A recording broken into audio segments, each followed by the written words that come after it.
Sobrang lakas ng ulan. Hinihiling mo rin ba na sana mas malakas ang ulan para walang pasok?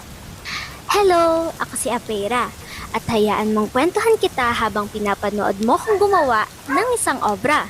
Ano, tara?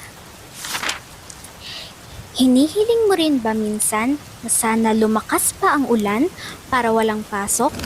Para kang si B-Boy. Si B-Boy ay isa sa mga pinakamakulit at pilyong bata. Mahilig siyang maglaro, kumain, at matulog. Isang araw, mahinang umaambon sa kanilang lugar. Tuwing ganitong unti-unting bumubuhos ang ulan, lagi siyang nakatungaw sa bintana. Hinihintay ang paglakas ng hangin at pagbigat ng bawat tatak. Palagi niyang hinihiling na sana mas lumakas pa. Bakit? Kasi gusto niyang mawalan ng pasok. Gusto niyang magtalokbong ng kumot at matulog buong araw. Gusto niyang manood ng TV, kumain ng mainit na tsamporado, at maglaro ng maglaro.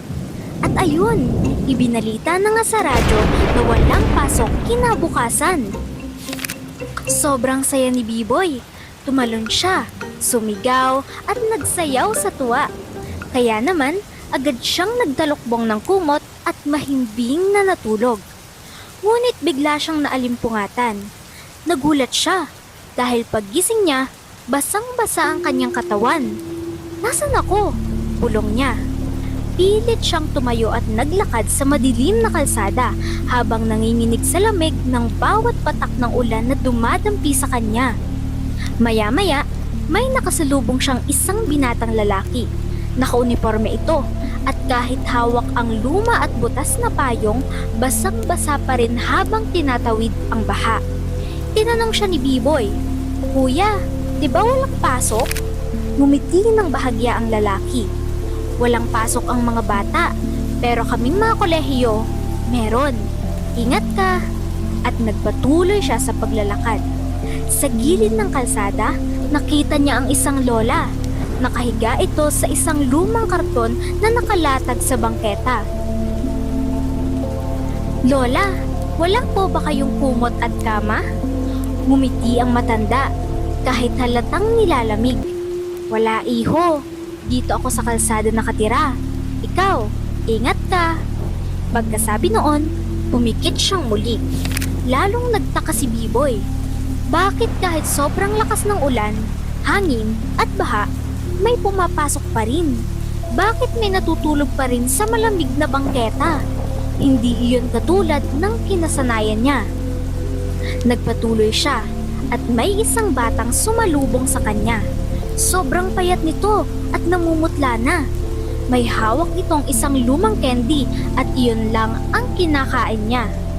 "Bata, di ba walang pasok? Malamig ang panahon. Ayaw mo ba ng tsamporado? Bakit candy lang ang kinakain mo? Bakit nasa labas ka at hindi nanonood ng TV o naglalaro sa bahay nyo?" Hindi agad sumagot ang bata sa sunod-sunod na tanong ni B-Boy. Tiningnan lang siya nito at maya-maya marahan itong nagsalita.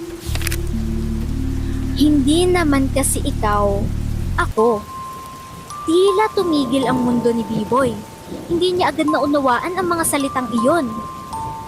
Ngunit habang lumalakas ang ulan at patuloy na tumataas ang baha, bigla niyang naramdaman ang bigat ng paligid.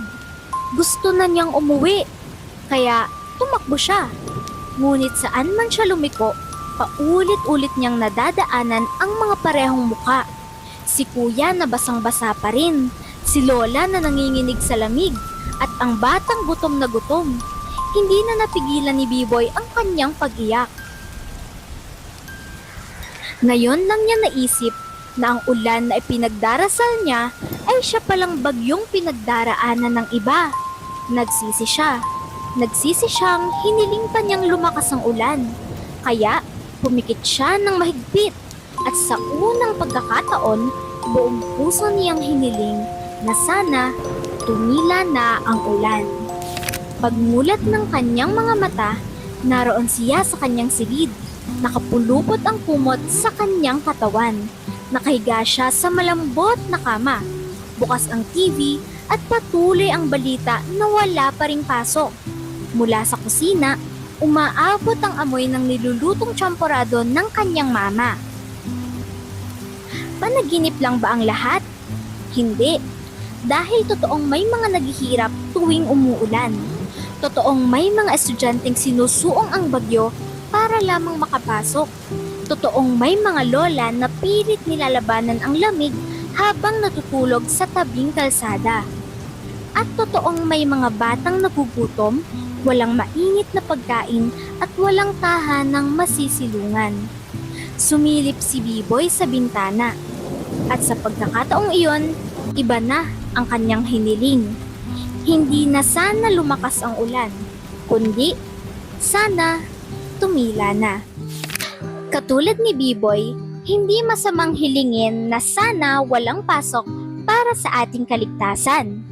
Pero wag nating hilingin na sana lumakas pa ang ulan, dahil ang ulan na nagbibigay sa atin ng pahinga ay maaaring siya ring nagpapahirap at sumisira sa tahanan, pangarap at pag-asa ng iba.